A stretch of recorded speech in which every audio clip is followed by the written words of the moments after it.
पीले दांत वाली बहू। रंजना कभी ब्रश नहीं करती थी। उसे कितनी बार उसके माँ बाप ने डांटा, लेकिन उसका कोई असर उस पर होता ही नहीं था, जिस कारण से उसके दांत पीले पीले हो जाते हैं। शादी के बाद अरे बहू, वैसे तो तुझ में कोई कमी नहीं है, पर तेरे दांत इतने पीले कैसे हैं बेटा? कैसे मतलब? कोई सर्जरी थोड़ी ना कराइए। वो तो क्या नाम, मैं ब्रश नहीं करती थी तो पीले हो गए। अब क्या करूं? आप कहें तो लाल करवा लूं या फिर काले? यार ये क्या है, क्यों माँ से लड़ रही हो? लड़ रही हूँ? अरे मैं लड़ रही हूँ या ये बोल रही है कि दांत पीले हैं, पीले। अरे तपस्या थोड़ी ना की है इन्हें पीले करने के लिए। बकायदा ब्रश नहीं किया है 20 साल तक, तब जाकर। छी, कैसी बात कर रही हो? ये उस वक्त तो पीले नहीं थे जब हम लोग तुम्हें देखने आए थे। अरे तब साफ करवा लिया होगा डेंटिस्ट के पास जाकर। अब देखो कैसे पीले पीले लग रहे हैं। रंजना सास की तरफ गुस्से से देखती है। फिर शुरू हो गई पीले पीले पीले।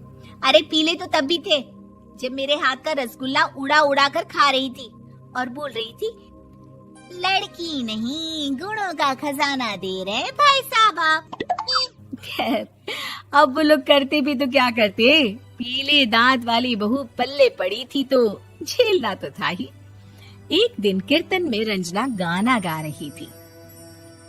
अरे कमला बहन, माँ का द्वार है, यहाँ तो सब शुद्ध होकर आते हैं, फिर अपनी बहू को ब्रश भी नहीं करवाती तुम।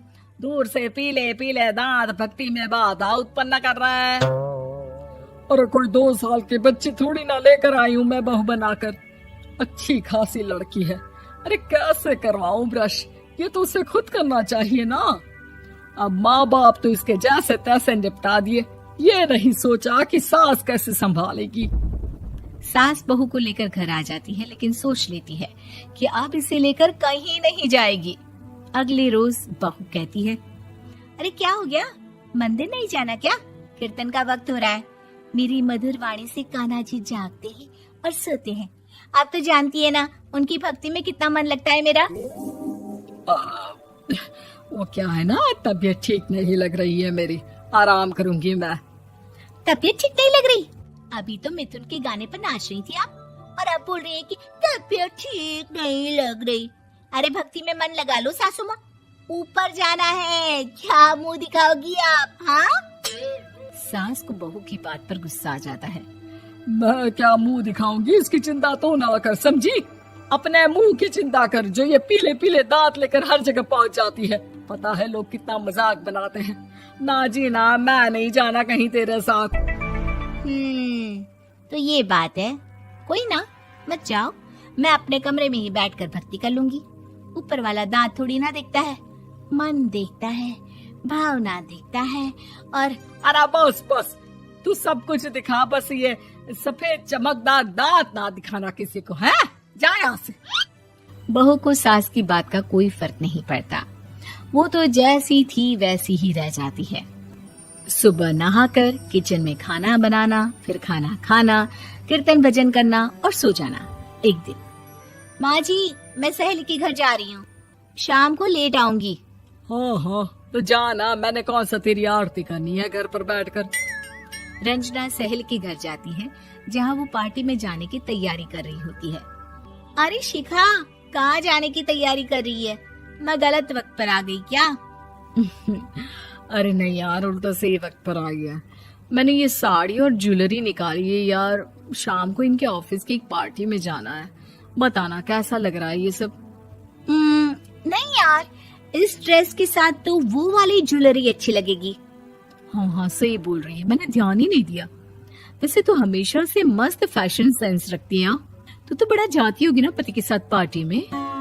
रंजना कुछ नहीं बोलती, बस सोचती है कि यार काश ये बात सही हो जाती, पर मैं क्यों नहीं जाती पार्टी में? क्या इन लोगों की कोई पार्टी होती नहीं होगी? रंजना घर आती है और रात में पति से सवाल करती है, एक बात बताइए, आप मुझे किसी पार्टी में क्यों नहीं ले जाते?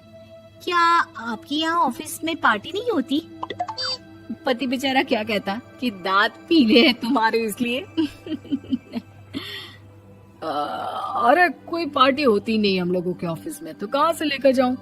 और मार्केट, मॉल, कहीं वीकेंड घूमना, कहीं तो। अरे यार, सारे हफ्ते में एक छुट्टी मिलती है, तो सोचता हूँ कि आराम ही कर लूं। क्यों? रंजना मन मार के रह जाती है। पहले कभी सास के साथ मंदिर जाया करती थी, लेकिन वो भी सास ने ले जाना बंद कर दिया। घर बैठी बैठी रंजना बोर हो जाती है। तभी उसे आइडिया आता है और वो मायके जाने का सोचती है। सासू माँ, 2 दिनों के लिए मम्मी के घर जा रही हूँ। अच्छा ठीक है, आराम से जा।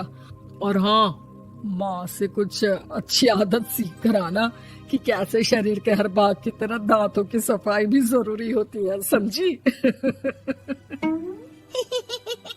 शुरू हो गई ना आप। वो लोग आपकी तरह नहीं है कि छोटी छोटी बात का बतंगड़ बना दे। उन लोगों के लिए मैं मायने रखती हूँ, ना कि मेरे पीले पीले दांत। रंजना माँ को बिना बताए उन लोगों को सरप्राइज देती है, लेकिन जैसे ही वो दरवाजे पर पहुंचती है, अंदर देखती है कि घर वाले कहीं जा रहे होते हैं। अब माँ, काश रंजना दीदी के दांतों वाली प्रॉब्लम नहीं होती, तो वो भी हम लोगों के साथ चलती ना बुआ जी की बेटी की शादी में। हाँ बेटा, लेकिन अब उसे कौन समझाए कि उसको उसके पीले दांत नहीं दिखते, लेकिन उसके आसपास के लोगों को कितना एम्बैरेसिंग फील कराते हैं।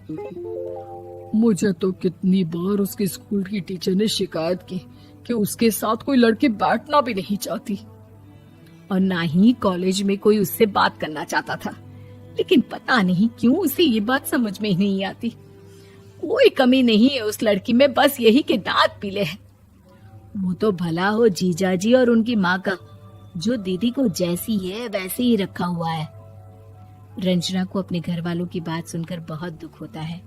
वो सोचती है कि वो क्या करे, लेकिन फिर वो सीधा डेंटिस्ट के पास जाती है, अपने दांत चमकाती है और कसम खाती है कि वो रोज ब्रश करेगी। अरे क्या हो गया? तुम तो 2 दिनों के लिए गई थी ना, पर कोई ना, अच्छा है, चलो आ गई तो। रंजना सास के सामने आकर खड़ी हो जाती है और पूरी स्माइल करती है, उसके चमकदार दांतों को दिखाती हुई। हैं? चले मंदिर। माँ, मुझे माफ कर दीजिए, मैंने आप लोगों को बहुत एम्बैरेसिंग फील करवाया। मैं आज से रोज ब्रश करूंगी।